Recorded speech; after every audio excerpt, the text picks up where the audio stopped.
Good morning बच्चों। इस समय हम पढ़ रहे हैं वैद्युत चालन या इलेक्ट्रिकल कंडक्शन। इलेक्ट्रिकल कंडक्शन में अब तक के वीडियोस में हमने ओम्स लॉ का स्टेटमेंट और उसका डेरिवेशन कर लिया था। आज हम एक्सेप्शंस पढ़ेंगे ओम्स लॉ के। बच्चों, कुछ सर्किट्स ऐसे होते हैं जिनमें ओम्स लॉ का पूरी तरह से पालन होता है, अर्थात जब हम एक किसी सर्टेन टेम्परेचर पर हम उस कंडक्टर के सिरों पर कोई पोटेंशियल डिफरेंस अप्लाई करते हैं तो उस पोटेंशियल डिफरेंस और उसमें बहने वाली करंट दोनों में लीनियर रिलेशनशिप होती है, यानी V जैसे जैसे हम बढ़ाते जाते हैं वैसे वैसे करंट I भी बढ़ती जाती है। इस बात को हम इस ग्राफ द्वारा देखेंगे। बच्चों, जब हम किसी मेटल वायर में करंट फ्लो कराते हैं, उसके सिरों पर पोटेंशियल डिफरेंस लगाते हैं तो उसमें करंट फ्लो करने लगती है, और जब करंट फ्लो करने लगती है तो ये करंट जो है वो इसके पोटेंशियल डिफरेंस के डायरेक्टली प्रोपोर्शनल होती है। यहाँ पर आप देख रहे हैं कि हमने एक्स एक्सिस पर V लिया हुआ है पोटेंशियल डिफरेंस और वाई एक्सिस पर I लिया हुआ है, और जब भी हम V और I के बीच में ग्राफ खींचते हैं तो हमें एक सीधी लाइन मिलती है, और ये लाइन धातुओं के लिए होती है, बिकॉज ओम्स लॉ स्टेट करता है कि V upon I is equals to constant, and this constant is called resistance या R। अब हम बात करते हैं नॉन ओमिक सर्किट्स की। कुछ ऐसे ओमिक सर्किट्स होते हैं, इलेक्ट्रिकल सर्किट्स होते हैं जिसमें ओम्स लॉ का पालन नहीं किया जाता है। इन सर्किट्स में जो V और I के बीच में ग्राफ है वो लीनियर ना होकर के नॉन लीनियर या कर्व्ड होता है। जैसे अगर हम सिंपली रेजिस्टेंस वायर की जगह अगर हम एक टॉर्च का बल्ब लगा दें उस सर्किट में, ओमिक सर्किट में, तो ये टॉर्च के बल्ब में जो भी करंट फ्लो करेगी वो शुरुआत में तो आप देख रहे हैं कि लीनियर है, शुरुआत में थोड़ी देर तक ये लीनियर है करंट की इनिशियल वैल्यूज़ के लिए या पोटेंशियल डिफरेंस की इनिशियल वैल्यूज़ के लिए ये थोड़ी देर तक लीनियर रहती है, लेकिन उसके बाद ये कर्व्ड हो जाती है। तो इसका मतलब ये है कि यहाँ पर ओम्स लॉ का पालन नहीं हो रहा है। V is not proportional to I। अब यहाँ पर हम क्या करेंगे कि पोटेंशियल डिफरेंस और I के बीच का जो कर्व ग्राफ है, इससे ये हमें पता चलता है कि इन सर्किट्स में ओम्स लॉ का पालन नहीं होता है, और इसलिए इन सर्किट्स को नॉन ओमिक सर्किट्स कहते हैं। और इन सर्किट्स में जो रेजिस्टेंस हम कैलकुलेट करते हैं वो होता है डायनेमिक रेजिस्टेंस। यहाँ पर भी आप देख रहे हैं कि अगर हम किसी सर्किट में डायोड लगा देते हैं तो डायोड में भी जो शुरुआत में जब करंट फ्लो करती है तो वो थोड़ी देर तक लीनियर रहती है, लेकिन उसके बाद वो कर्व्ड हो जाती है, यानी कि तब V पर I डिपेंड नहीं करता है। V को थोड़ा सा भी बढ़ाने पर I काफ़ी बढ़ जाता है, या कभी कभी V को थोड़ा ही बढ़ाने पर I के मान में वृद्धि नहीं हो पाती है। तो यहाँ पर जो भी हम रेजिस्टेंस कैलकुलेट करते हैं that is called dynamic resistance, और डायनेमिक रेजिस्टेंस हम उस कर्व के लीनियर पाथ पर जो भी लीनियर पार्ट होता है उस लीनियर पार्ट का जो डिफरेंस होता है V और I के बीच का, उसको हम लेते हैं और उसका रेशियो निकालते हैं, तब हमको R यानी रेजिस्टेंस मिलता है, और जिसको हम कहते हैं डायनेमिक रेजिस्टेंस। डायनेमिक रेजिस्टेंस इसलिए कहते हैं बच्चों क्योंकि नॉन ओमिक सर्किट्स में रेजिस्टेंस लगातार चेंज होता रहता है।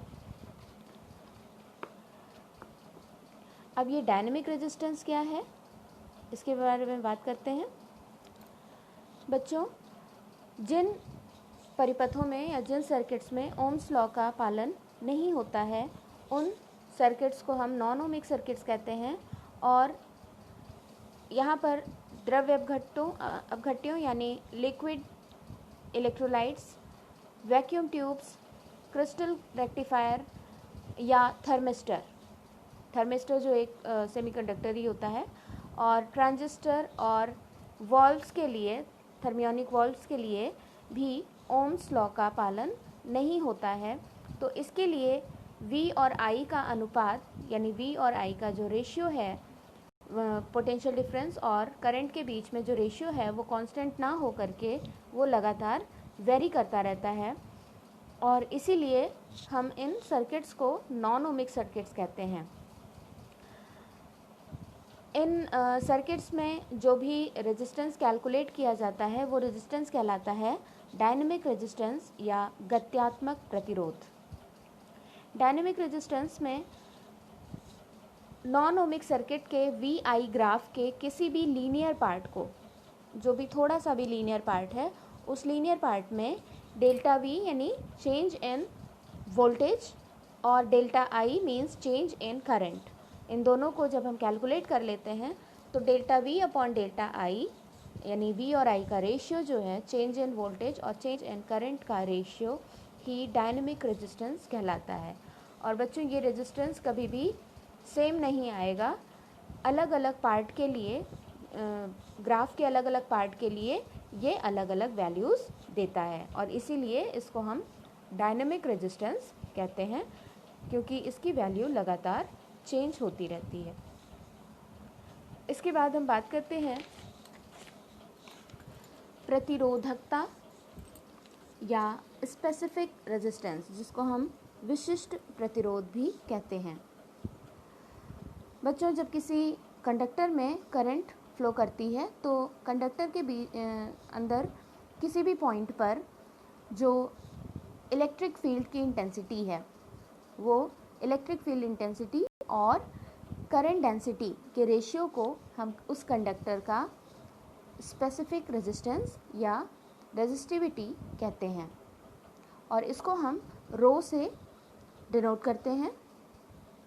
Here rho is equals to E upon J, where E is electrical field inside the conductor at any point and J is current density at that point. हम यहाँ अच्छी तरह से जानते हैं कि E is equals to V upon L होता है और J is equals to I upon A होता है। इन दोनों ही वैल्यूज़ को जब हम पुट करते हैं रो की इस वैल्यू में तो हमें मिल जाता है रो is equals to V upon L upon I upon A, that is V upon I into A upon L. V upon I is called R, resistance of the conductor. तो ये V upon I की जगह पर जब हम R रख देंगे तो हमें विरो की वैल्यू मिल जाएगी R A upon L।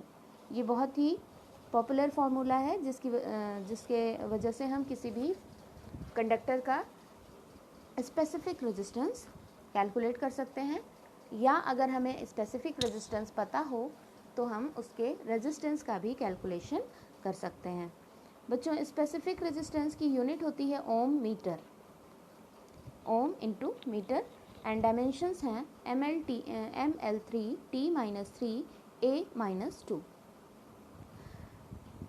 Specific resistance के साथ ही साथ एक और टर्म आता है स्पेसिफिक कंडक्टेंस, जो कि रेसिप्रोकल होता है रेजिस्टेंस, स्पेसिफिक रेजिस्टेंस का, that is called sigma. Sigma is equals to 1 upon rho. ये विशिष्ट प्रतिरोध का प्रतिलोम होता है, यानी उल्टा होता है। जब हम रो का इन्वर्स लेते हैं तो ये कहलाता है स्पेसिफिक कंडक्टेंस या विशिष्ट चालकता, किसी भी चालक की विशिष्ट चालकता।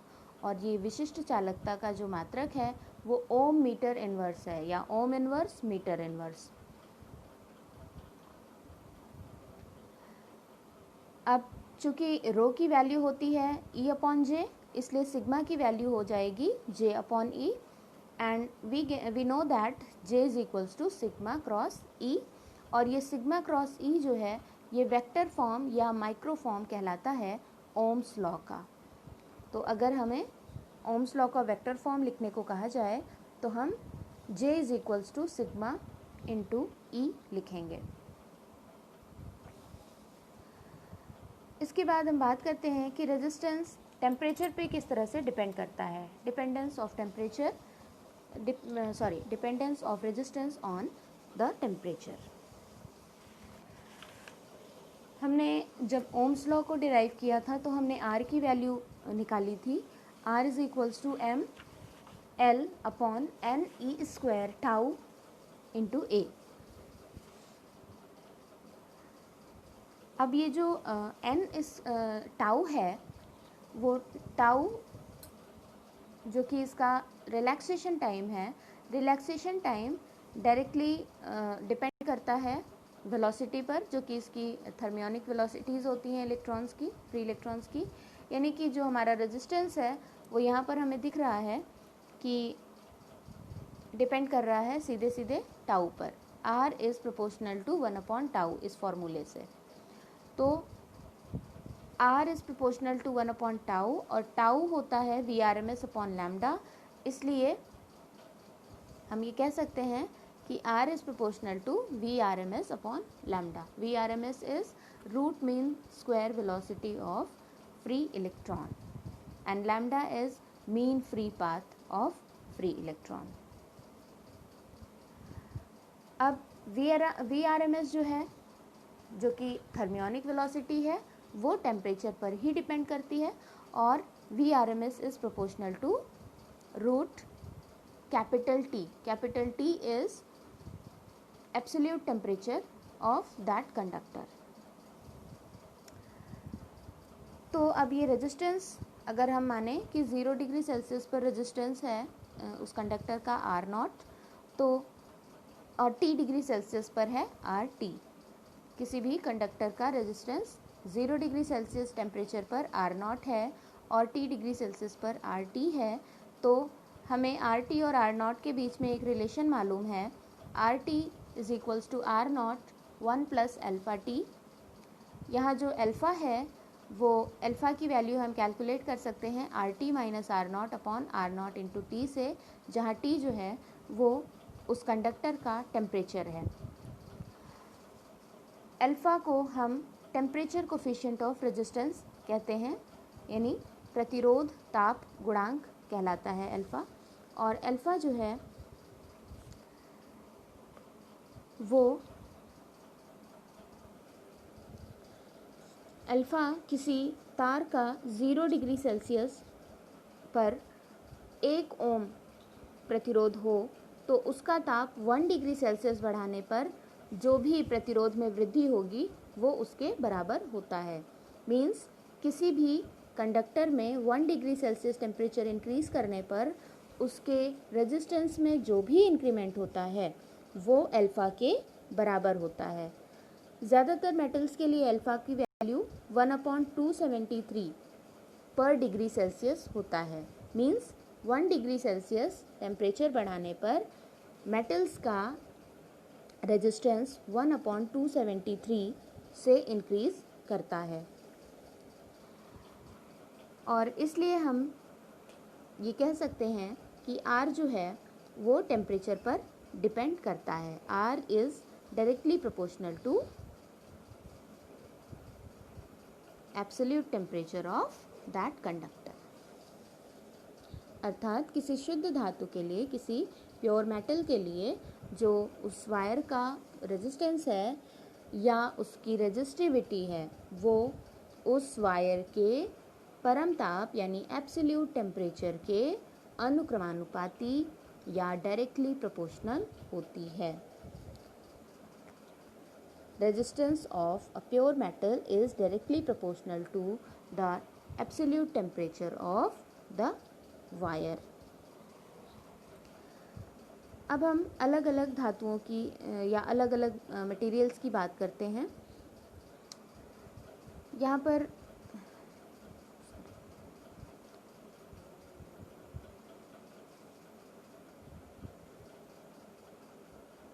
बताया गया है कि RT is directly proportional to capital T। अब हम बात करते हैं अलग अलग मटेरियल्स की। मेटल्स के लिए हमने देख लिया कि RT is directly proportional to capital T and resistance of alloys यानी मिश्र धातुएं जो कि 2 या 2 से अधिक धातुओं को मिलाकर बनाई जाती हैं। तो इन अलॉयज़ के लिए ये धीरे धीरे इंक्रीज़ करता है टेम्परेचर के साथ। रेजिस्टेंस में इंक्रीमेंट जो है वो बहुत स्लो होता है। इसके बाद बात करते हैं सेमीकंडक्टर की। सेमीकंडक्टर्स में ये डिक्रीज़ करता है, रेजिस्टेंस टेम्परेचर के साथ डिक्रीज़ करता है। जब भी हम रेजिस्टेंस नॉर्मल टेम्परेचर पर जो सेमीकंडक्टर्स होते हैं वो लगभग इंसुलेटर्स होते हैं, और जैसे ही हम इनका टेम्परेचर इंक्रीज़ करते हैं तो इनकी रेजिस्टिविटी कम हो जाती है और इसमें करंट फ्लो होने लगता है। इसके बाद इलेक्ट्रोलाइट्स, जो लिक्विड इलेक्ट्रोलाइट्स हैं उनकी भी रेजिस्टिविटी टेम्परेचर बढ़ाने के साथ साथ डिक्रीज़ करती है। इसके बाद बात आती है सुपर कंडक्टिविटी। हालांकि ये इस बार आपके कोर्स से हटा दिया गया है, बट एक छोटा सा वो एग्जांपल्स दे देते हैं कि जो सुपर कंडक्टिविटी या इसको हम अति चालकता कहते हैं, कि किसी किसी पदार्थ में ऐसा देखा जाता है कि जब हम मटेरियल को धीरे धीरे ठंडा करते हैं, धीरे धीरे उसको कूल करते हैं, तो उनकी जो रेजिस्टिविटी है वो धीरे धीरे घटती जाती है। टेम्परेचर बढ़ाने के साथ साथ टेम्परेचर घटाने के साथ साथ रेजिस्टिविटी धीरे धीरे घटती जाती है, उसका रेजिस्टेंस एकदम घटता जाता है और एक क्रिटिकल टेम्परेचर पर, एक विशेष ताप पर आने तक उसकी रेजिस्टिविटी घटती तो रहती है, लेकिन उस क्रिटिकल टेम्परेचर के बाद उसकी रेजिस्टिविटी बहुत तेज़ी के साथ घटकर ज़ीरो हो जाती है।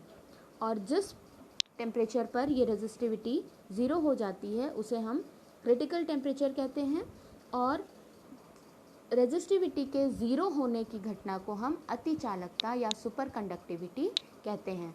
बिकॉज जब रेजिस्टिविटी ज़ीरो हो जाएगी तो कंडक्टिविटी इनफाइनाइट हो जाएगी। मीन्स अब हम अगर इन चालकों में करंट फ्लो कराएंगे तो ये करंट कभी ख़त्म ही नहीं होगी, ये करंट लगातार फ्लो करती रहेगी इन चालकों में। इसके बाद कार्बन रेजिस्टेंस और कार्बन कोडिंग भी ख़त्म है, कलर कोडिंग भी ख़त्म है इस बार कोर्स से, और series and parallel combination of resistances जिसके ऊपर बहुत सारे न्यूमेरिकल्स होते थे वो भी इस बार कोर्स से हटा दिया गया है। सीरीज़ और पैरेलल कॉम्बिनेशन आपने 10th क्लास में पढ़ा ही हुआ है कि अगर हम दो रेजिस्टेंसेस R1 और R2 को ऐड कर लें, सिंपली ऐड कर लें, तो हमें उसका इक्विवेलेंट रेजिस्टेंस, अगर सीरीज़ में है रेजिस्टेंसेस, और अगर पैरेलल में है तो उसका equivalent resistance 1/R is equals to 1/R1 plus 1/R2 से दिया जाता है। तो इस बार इसको आपको पढ़ने की ज़रूरत नहीं है क्योंकि ये कोर्स से निकल गया है। तो अभी आपके 12th के कोर्स के लिए इतना ही इलेक्ट्रिकल कंडक्शन में काफ़ी है। तो बच्चों इसमें जो भी थ्योरेटिकल पार्ट है उसको आप रिवाइज़ करिए, और इसके ऊपर जो भी क्वेश्चन आंसर्स बनते हैं उनको आप नोट डाउन करिए, और न्यूमेरिकल्स ज़्यादा से ज़्यादा और ज़रूर से ज़रूर लगाइए। थैंक यू बच्चों।